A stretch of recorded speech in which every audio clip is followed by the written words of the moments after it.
Bayangkan ketika Anda bangun di pagi hari dengan perasaan hampa. Langit masih gelap, tetapi pikiran Anda sudah dipenuhi. Daftar hutang yang harus dibayar, target kerja yang belum tercapai, dan hubungan yang terasa semakin renggang. Anda menatap langit-langit kamar, bertanya-tanya, mengapa hidup terasa seperti pertarungan yang tak pernah dimenangkan? Lalu, ingatan melayang pada seorang nenek di kampung dulu. Setiap pagi, ia duduk di beranda rumah, menyeruput teh hangat sambil tersenyum pada matahari. Tidak punya banyak harta, tapi selalu ada beras untuk tetangga, selalu ada tawa untuk anak-anak, dan kebun kecilnya selalu berbuah lebat. Bagaimana bisa seseorang begitu tenang di tengah keterbatasan? Inilah paradoks yang menggelitik. Di era modern dengan segala teknologi dan kemudahannya, kita justru semakin sulit menarik hal-hal baik dalam hidup. Sementara, nenek di kampung yang tak pernah belajar Law of Attraction justru hidup dalam kelimpahan sederhana yang hakiki. Anda mungkin pernah mendengar tentang hukum tarik-menarik versi barat, visualisasi, afirmasi, menulis jurnal mimpi. Tapi pernahkah Anda bertanya, bagaimana nenek moyang kita di Nusantara memahami prinsip ini tanpa teori modern? Apa rahasia di balik tradisi menyimpan mustika, ritual sedekah bumi, atau kebiasaan menghaturkan sesaji yang diwariskan turun-temurun? Lihatlah sekeliling Anda sekarang. Seorang teman terus mengeluh tentang kemiskinannya dan hidupnya semakin sempit. Seorang kolega yang selalu bersyukur meski gaji kecil, justru dapat promosi tak terduga. Anda sendiri berapa kali mengutuk nasib dan hidup malah terasa semakin berat? Pertanyaannya bukan apakah hukum tarik-menarik bekerja, tetapi mengapa kita, dengan semua pengetahuan modern, justru semakin sulit menguasainya? Mengapa orang-orang zaman dulu yang buta huruf bisa hidup dalam harmoni dengan alam semesta, sementara kita dengan gelar master dan akun investasi justru merasa terus dipermainkan oleh takdir? Ini bukan tentang kekayaan materi semata. Ini tentang sesuatu yang lebih dalam. Kenapa kita kehilangan kemampuan alami untuk menarik hal-hal baik dalam hidup? Apa yang sebenarnya terjadi ketika seorang petani Jawa melantunkan mantra sebelum menanam padi? Apa makna sebenarnya di balik tradisi Bali Ngayah atau bekerja tanpa pamrih? Dan yang paling penting, bagaimana kita bisa menemukan kembali kebijaksanaan kuno ini dalam kehidupan modern yang serba cepat? Anda mungkin skeptis, ini wajar. Tapi coba ingat-ingat, pernahkah Anda bertemu seseorang yang auranya begitu kuat hingga membuat Anda ikut merasa positif? Pernahkah mengalami kebetulan yang terlalu tepat waktunya hingga mustahil disebut kebetulan belaka? Itulah hukum tarik-menarik ala Timur. Tidak perlu papan visi atau afirmasi rumit, tetapi sesuatu yang lebih halus, lebih dalam, dan lebih membumi. Sebelum kita menyelami rahasianya, mari bertanya lebih dalam. Mengapa dunia modern justru membuat kita semakin jauh dari prinsip alam semesta ini? Dan bagaimana cara nenek moyang kita memahami hukum ini tanpa teori psikologi modern? Jawabannya mungkin akan mengubah cara Anda memandang realitas selamanya.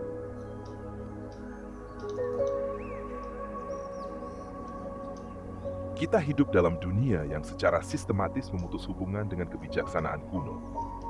Di balik kesulitan kita menerapkan hukum tarik-menarik ala Timur, terdapat 3 krisis yang saling terkait. 1. Krisis perhatian yang terfragmentasi. Otak modern telah menjadi budak notifikasi. Studi Universitas Indonesia menunjukkan rata-rata orang memeriksa ponsel 190 kali sehari. Setiap getar ponsel adalah gangguan bagi medan energi halus yang coba kita bangun. Tradisi Timur mengajarkan kekuatan niat melalui fokus tak terpecah, seperti saat nenek kita menenun kain atau mengukir kayu selama berjam-jam tanpa distraksi. 2. Materialisme yang membunuh kepekaan energi. Filsuf Timur seperti Lao Tzu mengajarkan Wu Wei bertindak tanpa pemaksaan.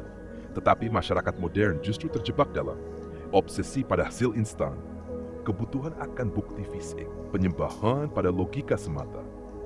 Padahal di Bali, petani tahu persis hari baik menanam, berdasarkan pergerakan energi, bukan hanya kalender musim.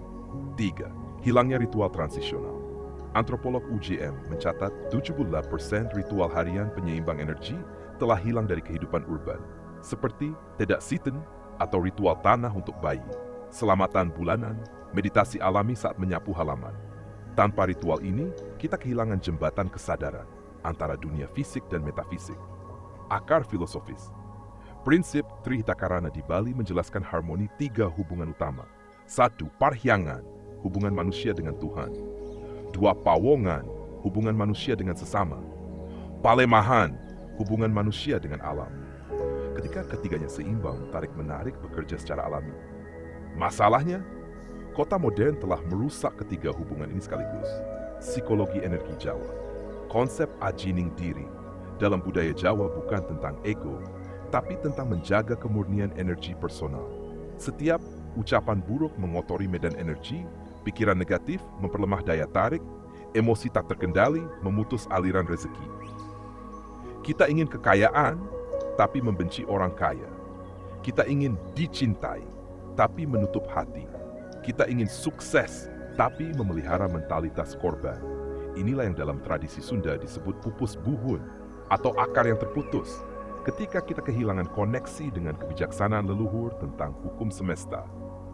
Lalu, bagaimana cara mengembalikan keseimbangan ini? Bagaimana melepaskan belenggu mental modern tanpa harus meninggalkan dunia kontemporer? Dan yang paling penting, bagaimana nenek moyang kita bisa menguasai prinsip ini tanpa teori rumit?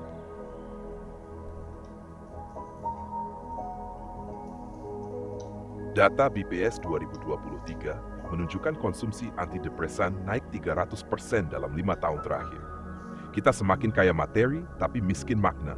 Kehilangan ilmu Jawa tentang pengetahuan sejati yang mengalir seperti air.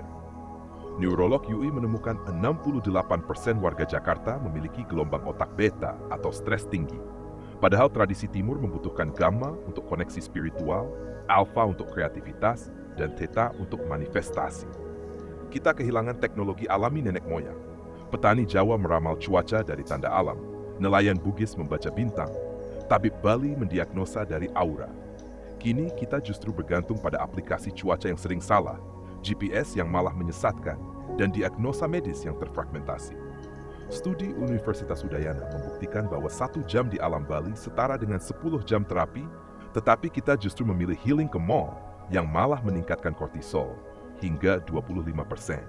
Generasi baru mampu mengoperasikan smartphone, tetapi tidak mengenal tanaman obat. Hafal lagu TikTok, tetapi tidak tahu tembang dolanan. Mengidolakan selebritas, tetapi tidak mengenal leluhur. Hukum tarik-menarik ala timur adalah tentang menjaga aliran energi dengan alam, menghormati siklus kehidupan, dan memahami sebab akibat yang halus. Tanpa pemahaman ini, kita seperti ikan yang berusaha menarik air dengan ember, atau akar pohon yang mencoba menumbuhkan daun tanpa batang.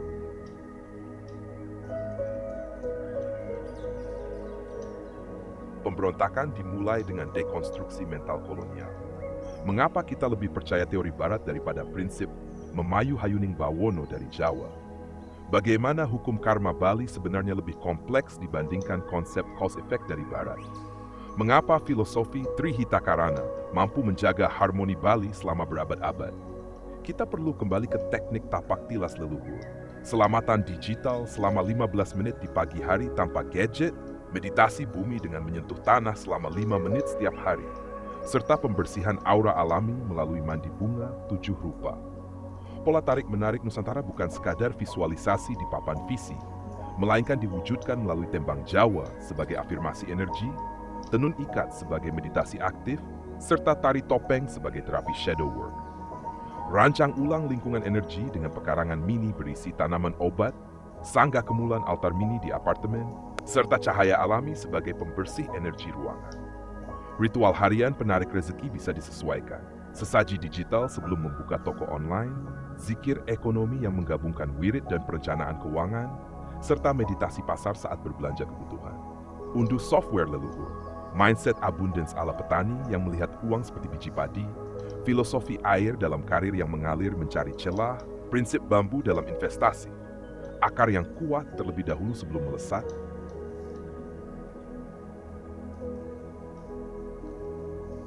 Studi Universitas Hindu Indonesia membuktikan bahwa praktisi yang berfokus pada penyelarasan diri, bukan sekadar pencapaian materi, mengalami peningkatan kelimpahan hingga 3 kali lipat. Inilah rahasia leluhur. Petani Jawa merawat tanah dengan penuh kesabaran.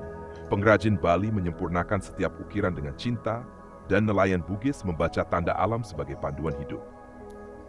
5 lapisan magnetisme Nusantara terbentuk dari batin yang bersih seperti mata air jernih, niat yang tulus seperti bunga yang menarik kupu-kupu, tindakan yang selaras dengan alam, rasa syukur yang abadi, dan pelepasan tanpa pamrih. Teknik kuno ini bisa diadaptasi ke dunia modern. Digital Primbon yang menggabungkan jadwal kerja dengan perhitungan Jawa atau Bali, meditasi transaksional selama 3 menit sebelum mengirim email penting, serta afirmasi gending yang menggantikan self-talk negatif dengan tembang Jawa. Pola orang biasa yang menjadi luar biasa telah ada sejak dulu. Pedagang bakso yang menjadi konglomerat karena fokus membuat bakso ternak, petani yang kaya raya karena merawat tanah seperti merawat ibu, hingga seniman jalanan yang mendunia tanpa harus mengejar uang semata. Ketika seseorang menyadari bahwa uang adalah energi yang mengalir seperti sungai, rezeki memiliki jalur cerdas seperti akar yang mencari air, dan nasib bisa dibentuk layaknya tukang gerabah membentuk tanah liat, maka titik balik kesadaran pun terjadi. Bayangkan Indonesia tahun 2045, di mana sekolah mengajarkan meditasi bersamaan dengan matematika, perusahaan menerapkan filosofi Trihita Karana, dan startup menggabungkan kecerdasan buatan dengan primbon Jawa. Wahai anak zaman, cukup jernihkan dirimu seperti kaca bening, maka dunia akan memantulkan apa yang ada dalam dirimu. Terima kasih sudah menonton sampai akhir. Jika video ini bermanfaat, bagikan kepada orang-orang terdekat, dan jangan lupa subscribe untuk mendukung channel ini. Tinggalkan juga komentar atau pemikiran Anda di bawah. Saya selalu senang membacanya. Semoga hari Anda dipenuhi kebahagiaan dan energi positif. Sampai jumpa di video berikutnya.